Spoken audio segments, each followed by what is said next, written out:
Le Togo solidaire envers la Côte d'Ivoire. Le président Faure Gnassingbé est allé exprimer sa compassion à son homologue Alassane Ouattara suite à l'attaque terroriste survenue à Grand-Bassam. Gros plan dans cette édition sur la loi portant accès à l'information et à la documentation publique. Elle vient d'être votée par l'Assemblée nationale. C'est une recommandation des États généraux de la presse. Le festival Fil Bleu a démarré à Lomé. Beaucoup de talents à revendre, des échanges culturels, mais aussi des expositions et des spectacles. Mesdames, Messieurs, bonsoir. Émotion partagée avec un peuple frère. Le Togo manifeste sa solidarité envers la Côte d'Ivoire, meurtrie par un attentat terroriste survenu sur la station balnéaire de Grand-Bassam dimanche dernier. Le président Faure Gnassingbé est allé de vive voix témoigner sa compassion à son homologue Alassane Ouattara et à tout le peuple ivoirien. Voici là les images de son arrivée à l'aéroport Félix Houphouët-Boigny d'Abidjan. Il a été accueilli par le Premier ministre ivoirien Daniel Kablan-Duncan.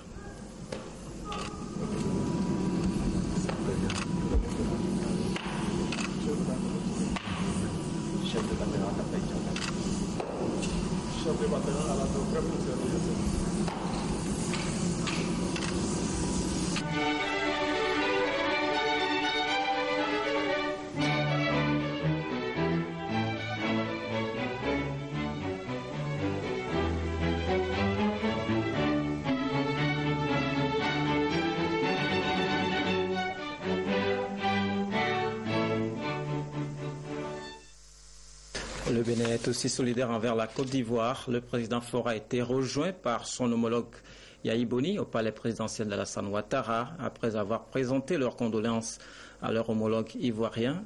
Le chef de l'État a esquissé des mots assez profonds pour compatir à la douleur qui étreint le peuple ivoirien, tout en souhaitant vivement par ailleurs une unification des forces au niveau régional et international pour dresser un rideau de protection assez efficace autour de la sous-région. Les propos sont recueillis par Félix Mdatia.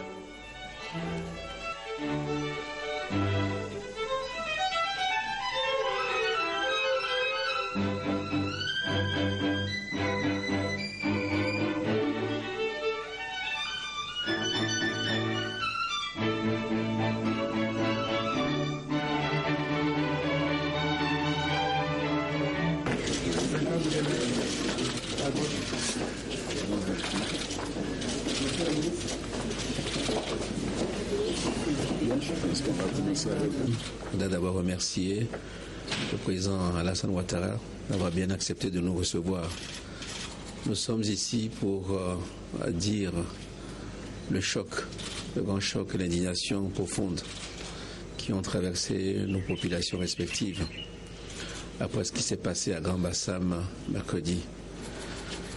Je voudrais commencer par dire ma vive réprobation, ma forte condamnation de cet acte effroyable qui vient de frapper un pays frère, un pays qui a une tradition d'accueil et d'hospitalité pour tous les autres États de la sous-région. En ces moments tragiques et assez éprouvants, je voudrais dire tout mon soutien au président Alassane Ouattara et exprimer au nom du peuple togolais une grande compassion et une grande solidarité au peuple frère de Côte d'Ivoire. Ce élan de solidarité est d'autant plus grand que des liens d'amitié et de fraternité unissent le Togo et la Côte d'Ivoire depuis toujours. Et c'est au nom de cette amitié que j'ai demandé au président Alassane Ouattara de transmettre nos condoléances les plus sincères aux familles éplorées et de dire également nos souhaits de bon rétablissement aux blessés qui ne sont pas encore guéris. Ayant dit cela, je voudrais aussi souligner notre admiration vis-à-vis des forces de défense et de sécurité pour la qualité de la riposte qui a très rapidement mis en déroute les terroristes et a limité le nombre de victimes qui aurait pu être beaucoup plus grand. Parce qu'il s'agissait de 3 hôtels qui ont été attaqués. Il y avait très nombreuses personnes sur les plages. Donc je salue leur professionnalisme, leur rigueur et leur efficacité. Ce n'est pas le premier pays qui est frappé par le terrorisme. Et le terrorisme ne se combat pas seul. Il y a des réponses nationales qui ont leur importance, mais elles doivent être complétées, amplifiées par une réponse régionale et même internationale. Nous croyons qu'autour du président Alassane Ouattara et dans un cadre approprié, nous allons pouvoir réfléchir à cette question-là. Parce que seul, aucun pays ne peut vaincre le terrorisme. Encore une fois, je voudrais exprimer au peuple ivoirien les condoléances et la grande compassion du peuple togolais. Merci beaucoup, Président. Merci beaucoup. Merci. Merci. Merci. Merci. Merci. Les deux chefs d'État ne se sont pas limités au palais présidentiel ivoirien. Ils se sont rendus sur les lieux du drame pour prendre le pouls de l'ampleur du sinistre, puis déposer une couronne funèbre en mémoire des victimes. Félix Mdatia. L'un des 3 hôtels de Grand Bassam, cible de l'attentat terroriste du 13 mars qui a fait 18 victimes. Sur les lieux, le président Faure Eswazimna Gnassingbé et son homologue béninois, Dr Yayi Boni, y étaient pour rendre hommage aux victimes et saluer une fois encore le courage et la détermination du peuple ivoirien à lutter contre le terrorisme. Les hôtes togolais et béninois vont par la suite signer le livre de condoléances.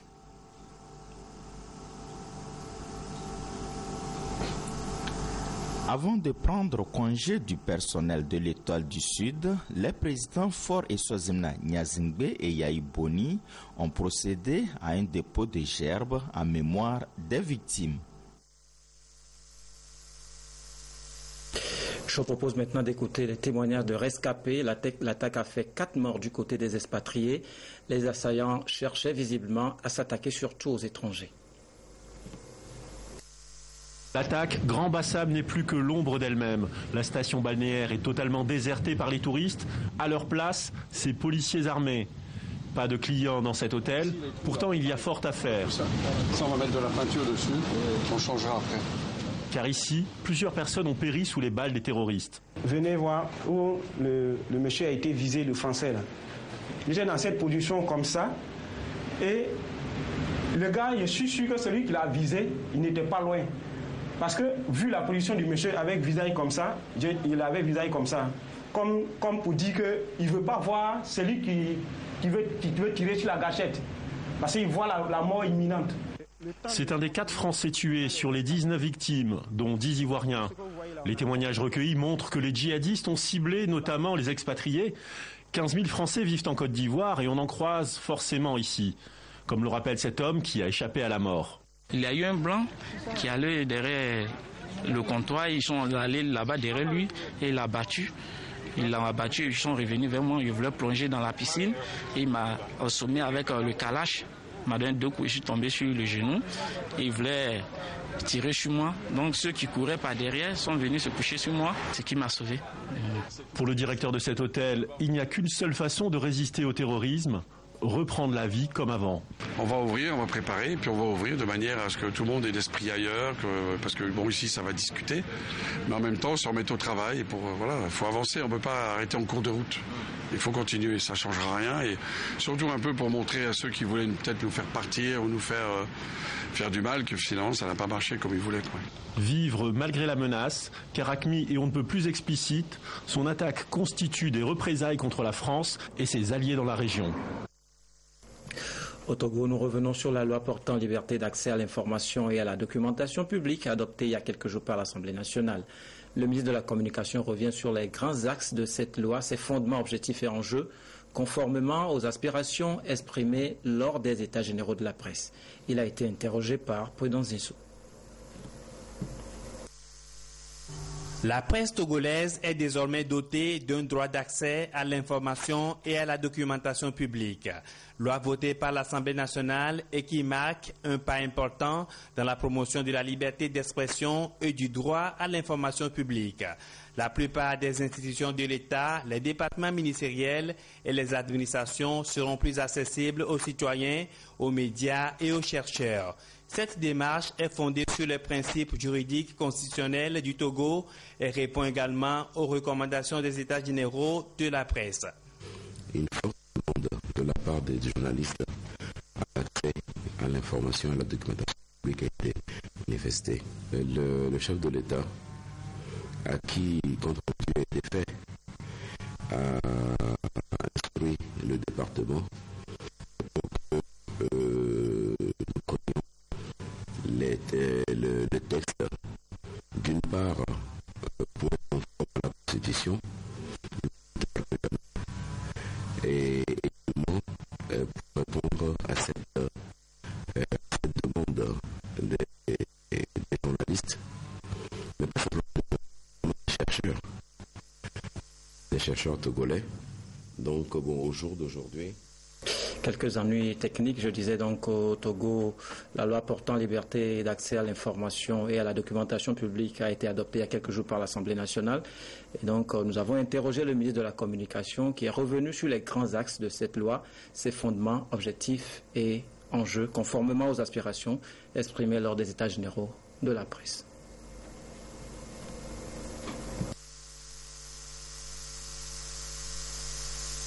Est doté d'un droit d'accès à l'information et à la documentation publique. Loi votée par l'Assemblée nationale et qui marque un pas important dans la promotion de la liberté d'expression et du droit à l'information publique. La plupart des institutions de l'État, les départements ministériels et les administrations seront plus accessibles aux citoyens, aux médias et aux chercheurs. Cette démarche est fondée sur les principes juridiques constitutionnels du Togo et répond également aux recommandations des États généraux de la presse.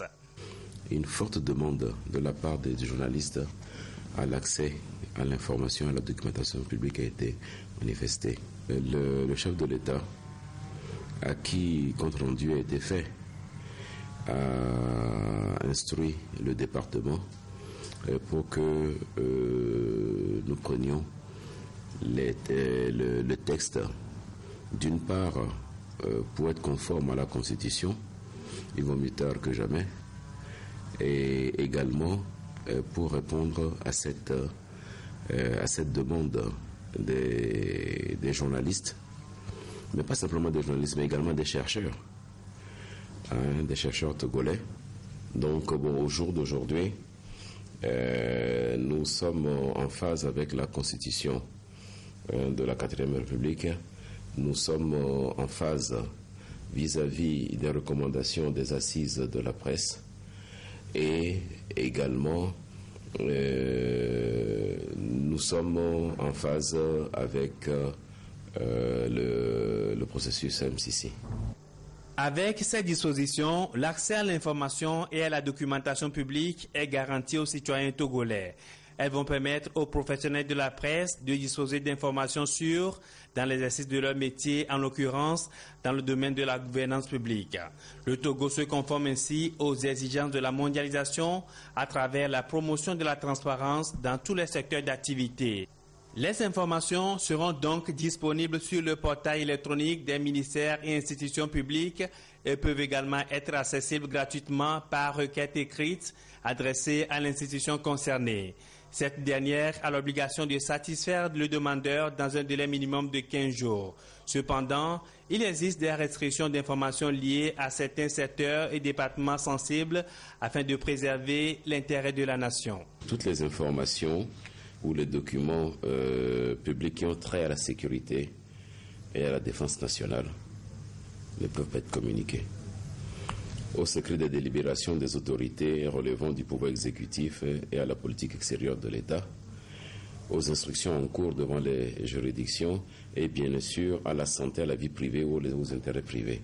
Les informations personnelles qui ne peuvent ne pas être communiquées. Si la personne qui est concernée elle-même donne autorisation à ce que l'on communique l'information, à ce moment-là, cette information sera communiquée. L'exercice des voies de recours est aussi possible aux demandeurs d'informations en cas de non-satisfaction de leur requête. Lorsque une demande d'information ou de documentation publique se heurte à un refus de l'administration, un refus motivé, l'administré dispose de la possibilité de faire un recours gracieux, donc réintroduire la demande, et un recours hiérarchique auprès du supérieur de cette personne. Il y a toujours un refus. À ce moment-là, la loi prévue le recours au médiateur de la République, qui a 15 jours pour statuer, et l'administration a 15 jours pour répondre. Cette loi a également prévu des dispositions coercitives liées d'une part à la rétention de l'information par le responsable chargé de l'accès aux informations et aux documents publics et d'autre part à la désinformation dont feront objet les informations reçues par la presse ou les chercheurs. Les médias ont donc la responsabilité de remplir leur devoir de diffusion et de publication d'informations avec plus de professionnalisme en faisant appel aux valeurs d'éthique et de déontologie de leur métier. Ce sens de responsabilité de la presse togolaise permettra de contribuer à l'ancrage de la démocratie, des droits de l'homme, de la bonne gouvernance et même des libertés publiques. Et déjà, la mise en place des centres d'information et de documentation dans les institutions publiques est envisagée. Comment activer l'alerte précoce pour vite signaler en amont les catastrophes naturelles? C'est à cet exercice que se livre le comité permanent inter-État de lutte contre la sécheresse dans le Sahel à Lomé. Il s'agit d'un engagement permanent contre la faim et l'insécurité alimentaire. Esther Laclé. L'une des conséquences des changements climatiques est bien évidemment la sécheresse qui entraîne forcément l'insécurité alimentaire. Un dispositif de veille s'avère donc indispensable en vue d'une prévention et une meilleure gestion des crises alimentaires. D'où cette rencontre de Lomé qui regroupe des acteurs de la direction de la météorologie, du service de l'hydraulique, de la direction de l'agriculture et de l'élevage. Leur mission, proposer un plan pour dynamiser le SAP, le système d'alerte précoce au Togo. C'est un système fédérateur de tous les systèmes d'information sectoriels qui concourent à la sécurité alimentaire. Je veux parler au-delà de l'agriculture. Il y a l'élevage, la pêche, l'environnement, toutes les structures impliquées, en tout cas pour le suivi de la sécurité alimentaire. Donc cet atelier permet donc des réflexions, d'enrichir les propositions et permettant quand même. Voilà, nous avons encore quelques ennuis techniques. Je disais donc que le comité inter-État de lutte contre la sécheresse dans le Sahel s'est réuni à Lomé. C'est pour prévenir en amont ce genre de catastrophe et ça se passe à Lomé. Reportage.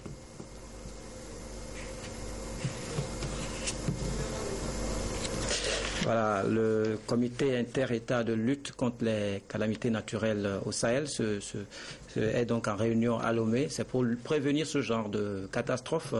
Et donc, cet exercice se fait souvent de façon périodique. Nous allons retrouver ce reportage. L'une des conséquences des changements climatiques est bien évidemment la sécheresse qui entraîne forcément l'insécurité alimentaire.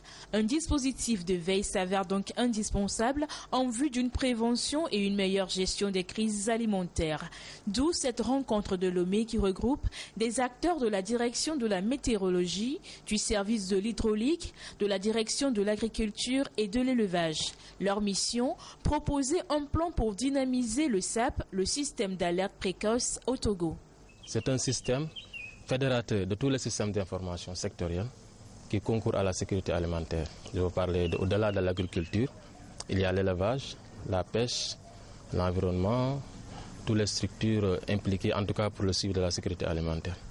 Donc cet atelier nous permet donc d'aller vers des réflexions, d'enrichir les propositions et permettant quand même d'aller vers, il permettra quand même aux décideurs, notamment le gouvernement, et tous les partenaires, les leviers sur lesquels il faut activer pour sa redynamisation. Le Togo est l'un des 13 pays de la CEDEAO membres du SILS, le comité permanent inter-État de lutte contre la sécheresse dans le Sahel. Cette session devra donc accoucher d'une feuille de route consensuelle pour la redynamisation du SAP au Togo. Nous sommes dans un contexte général actuellement de changement climatique, de réchauffement. Tantôt il y a des inondations, tantôt il y a la sécheresse. Il y a même un décalage de la campagne agricole. Donc cet atelier va nous renforcer à mettre sur place un groupe de travail pluridisciplinaire afin que l'analyse de toutes ces données soit faite à temps, que cette analyse soit pointueuse et proposer des recommandations aux autorités. C'est depuis les années 70 que le SILS a mis en place ce dispositif de veille afin de mieux prévenir ces risques de catastrophes et de crises alimentaires. Et c'est dans ce contexte qu'il accompagne les pays membres à travers toute une série de formations. Autre calamité, le VIH-Sida, mal qui décime les populations, mais contre lequel le Togo enregistre des résultats encourageants. Le taux de prévalence nationale est passé de 3,2 à 2,5%. Mais la prévention ne s'arrête pas. Une campagne de dépistage vient d'être menée sur l'ensemble du territoire. L'heure est à la restitution des résultats. Dodo Aré, Silverato. 430 cas de séropositifs, c'est le résultat obtenu à partir de 38 731 personnes dépistées sur toute l'étendue du territoire national. Ceci pour le compte de la campagne de dépistage effectuée lors de la célébration de la Journée mondiale de lutte contre le sida en 2015. Ces données statistiques sont ici restituées en présence des partenaires techniques et financiers dans l'optique d'envisager d'autres stratégies de lutte durant les 4 prochaines années pour l'atteinte des objectifs zéro, VIH et surtout l'élimination de la pandémie à l'horizon 2020 au Togo. Nous observons toujours une prévalence assez élevée dans certaines populations qui aujourd'hui sont des cibles spécifiques pour notre plan stratégique qui démarre cette année 2016 à 2020. Et donc ces cibles qui sont pour la plupart des cibles oubliées, mais qui ont une prévalence assez élevée. Quand je prends les professionnels de sexe et leurs clients, les hommes ayant des rapports sexuels avec d'autres hommes, les utilisateurs de drogue et les détenus, ce sont des cibles sur lesquelles nous devons travailler en partenariat et en collaboration avec le reste des secteurs pour pouvoir arriver à l'élimination. Le taux de prévalence au Togo a chuté de 2,5% grâce au dépistage qui reste le moyen efficace de lutte contre le fléau. L'ONU-SIDA se dit satisfaite des résultats enregistrés et a réaffirmé son engagement à accompagner le Togo dans la mobilisation des ressources afin de renforcer les actions de prévention et de prise en charge. C'est bien de se faire dépister, mais le dépistage doit continuer et se faire pendant toute l'année et ne pas attendre la mobilisation que pendant cette période. Parce que chaque jour, c'est des occasions manquées et on sait qu'aujourd'hui, au Togo, l'accès au traitement est possible et la porte d'entrée au traitement, c'est d'abord la connaissance à son statut sérologique, donc l'accès au dépistage. Beaucoup d'actions seront... Un sujet interrompu, je crois que nous y reviendrons dans nos prochaines éditions. Au Bénin, le second tour de la présidentielle, c'est le 20 mars. Il mettra aux prises le Premier ministre Lionel Zinsou et l'homme d'affaires Patrice Talon. Déjà, les alliances se nouent afin de dégager un gagnant lors de cet ultime scrutin. Le second tour de la présidentielle au Bénin s'annonce de plus en plus serré. Lionel Zinsou et Patrice Talon, qualifiés pour le duel du 20 mars prochain, affûtent chacun ses armes. Zinsou, arrivé en tête avec 27,1% selon la Cour constitutionnelle, reste le candidat du parti au pouvoir, les Foscori, pour un Bénin émergent. Sur le terrain, il est soutenu par 2 grandes formations politiques de l'opposition. Son projet présidentiel porte sur 2 axes principaux. Le premier, la bonne gouvernance et le développement de l'agriculture, et le second, l'accès à l'énergie. Pourtant, beaucoup le perçoivent comme étant le candidat de la France et donc imposé par la France. Il ne maîtrise pas les réalités du terrain. L'homme tronque depuis sa course à la présidentielle son costume noir contre des grands boubous pour donner à sa campagne une couleur locale. Pourra-t-il parvenir à bout de ses ambitions devant son rival Patrice Talon, homme d'affaires, mais qui visiblement a la maîtrise du terrain. Tout compte fait, 25 candidats sur les 33 du premier tour de la présidentielle se sont ralliés au candidat talon. L'homme a également et surtout le soutien de Sébastien Javon, arrivé en troisième position avec 22,07%, ainsi que celui de Abdoulaye Biotchane. C'est dire que la lutte sera âpre et vu qu'il y a 40% des électeurs qui n'ont pas voté au premier tour, tout reste encore possible. Et surtout qu'on n'est pas obligé de suivre les consignes de vote. Le suspense demeure entre la rupture et la continuité. Un commentaire de Pierre Soussoupo. C'est aussi le 20 mars que les Sénégalais iront aux urnes pour un référendum constitutionnel aux multiples enjeux. Le plus crucial, c'est le projet de réduction du mandat présidentiel de 7 à 5 ans, sujet qui divise fortement les Sénégalais. Le référendum constitutionnel au Sénégal s'articule autour de 15 points. Parmi les propositions, la modernisation du rôle des partis politiques dans le système démocratique. Cette réforme permettra de créer une certaine élite politique crédible. À noter également la participation des candidats indépendants à toutes les élections. Le renforcement du rôle des collectivités locales dans les politiques de développement n'est pas un reste. C'est d'ailleurs une attente des populations qui demandent une plus grande implication dans la gestion des pouvoirs publics. Moi, je pense que parmi les 15 points donc, soumis, ou les 14 points soumis donc, au peuple sénégalais, il y a quand même des points qui renforcent l'état de droit, l'état démocratique, qui renforcent donc, les droits économiques, qui permettent aux Sénégalais de la diaspora d'être plus regardants et qui obligent aussi les élus ou bien les gouvernants donc, à rendre compte. Moi, je pense qu'en un mot comme en mille, il y a quand même des points à se lier. Le Conseil constitutionnel sera composé de 7 magistrats au lieu de 5 si le oui l'emporte. Le président de l'Assemblée nationale va désigner 2 des 7 membres du Conseil constitutionnel. Entre autres mesures, la restauration du quinquennat pour le mandat présidentiel. Un point sur lequel les Sénégalais sont divisés. Il y a quand même un point qui n'est pas pris en compte, c'est-à-dire la réduction du mandat du président de la République de 7 à 5 ans et surtout son applicabilité immédiatement. C'est pourquoi d'ailleurs une bonne partie des adversaires du président de la République pensent qu'à défaut de s'abstenir, il faut voter donc pour un oui massif. Le sort réservé au projet de constitution sera connu après le référendum du 20 mars 2016. Les populations sénégalaises sont attendues aux urnes pour décider de ce qui va emporter entre le oui et le non le 20 mars prochain. Quelques communiqués avant de clôturer cette édition. D'abord, au Bangam Express 2016. Dans le souci d'améliorer le niveau opérationnel des différents pays du Golfe de Guinée et afin de faire face aux multiples fléaux maritimes, les États-Unis d'Amérique, à travers Africom, organisent du 17 au 25 mars 2016 dans l'espace maritime togolais un exercice de simulation au bénéfice des entités de l'État qui ont une action en mer. Dénommé au Bangam Express 2016, l'exercice vise à renforcer les capacités des participants dans le domaine de la sécurité maritime. Au programme de cet exercice, des enjeux et des voyages de presse en mer autour des thèmes tels que la pêche illégale, non déclarée et non réglementée, la pollution marine, le trafic de drogue, l'immigration illégale. Au Bangam Express 2016, entend préparer les mesures de prévention et de protection contre tous les actes illicites qui constituent des menaces et des risques criminels pour les navires et l'écosystème marin. Le préfet informe la population togolaise que cet exercice n'empêche en rien le déroulement normal des activités portuaires. C'est signé du préfet maritime, capitaine de vaisseau Adjo Vignon Kwasivi. Le ministre de la Communication, des Sports et de la Formation civique informe les auteurs et créateurs d'œuvres de l'esprit sociétaire du Butoudra que l'élection de leurs représentants au conseil d'administration se fera selon le calendrier ci-dessous. Jeudi 7 avril, 8h à 10h, sociétaire plasticien, peintre, dessinateur, photographe. 15h à 17h, sociétaire, écrivain, éditeur, romancier, poète, scénariste, dramaturge, acteur et comédien. Vendredi 8 avril, 8h, sociétaire, musicien, artiste, interprète, auteur, compositeur, arrangeur, éditeur, chorégraphe. Lieu, salle de réunion du Butoudra.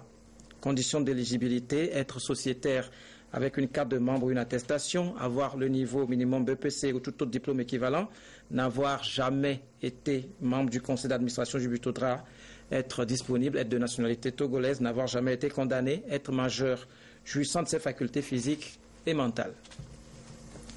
Communiqué du ministre de la Défense et des Anciens Combattants. Dans le cadre de l'entraînement des forces de défense et de sécurité afin de les maintenir à un haut niveau opérationnel, un exercice est organisé dans la zone portuaire de Lomé ce jeudi 17 mars 2016.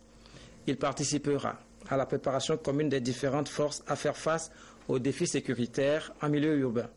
Le commandement des FAT tient à informer le public que la présence des agents des forces de défense et de sécurité dans cette zone ne doit pas entraver le déroulement normal des activités socio-économiques des différentes populations de Lomé. Le commandement compte sur la compréhension de tous pour la réussite de cet exercice dont l'objectif final est la sécurité et la protection de tous les Togolais. Et on finit avec un peu de culture. 9e édition de Fil Bleu, le festival des Lucioles trace résolument ses sillons dans le paysage culturel du Togo et de l'Afrique. À l'affiche, beaucoup de talents qui vont se révéler à l'image de l'artiste Cham, que l'on découvre déjà à travers l'exposition de ses œuvres. Augustin Kossi, Prudence Zissou. Pour la 9e édition, le festival des Lucioles Fil Bleu se met à l'écoute du temps en s'interrogeant ensemble avec les artistes et les scientifiques sur la question de l'ignorance. Une question reprise à ce lancement par l'artiste plasticien togolais Kobla Onanou, alias Cham, à travers cette exposition « Je te salue Christiane ». C'est un message d'un monde enfin équilibré dans la représentation de l'homme et de la femme. C'est aussi le rôle que l'homme a à jouer dans un monde qui est enfin équilibré, donc un monde qui sort de cet obscurantisme. Pour le promoteur du festival, écrire, peindre, c'est chasser l'ignorance car aujourd'hui, beaucoup plus qu'hier, on a besoin de transmettre des valeurs authentiques et d'éduquer des citoyens consciencieux. C'est un festival qui vise la promotion et la diffusion des arts de la scène au Togo et en Afrique et qui permet aux jeunes d'avoir de la formation et d'avoir des loisirs sains. Le livre, la peinture, la musique, tout comme la science, demeurent les armes essentielles dans ce combat, ce qui suscite l'adhésion de tant de partenaires dont l'Union européenne. C'est un bateau qui nous intéresse, c'est-à-dire de provoquer, d'encourager l'utilisation de l'éducation comme la culture, l'éducation comme moteur de développement, comme construction d'identité d'un pays, comme manière de faire tous les citoyens plus égaux.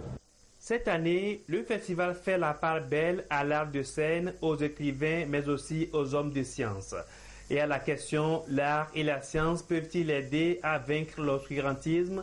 Le ministre de la Communication appelle plutôt à l'éveil de conscience des artistes. Nous y croyons fortement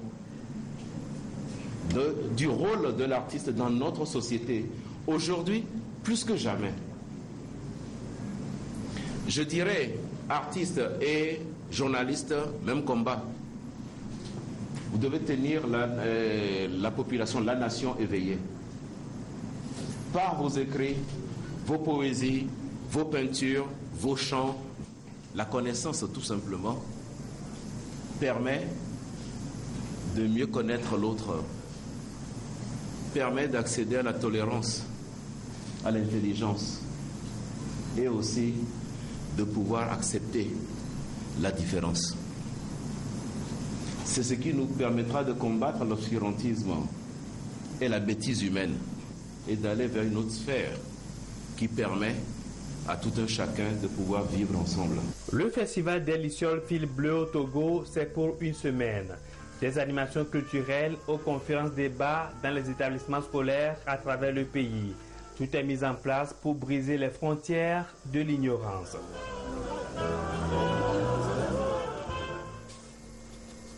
Voilà, ce journal s'achève. Merci de votre aimable attention et d'aimer ce support pour 22h30. Au revoir.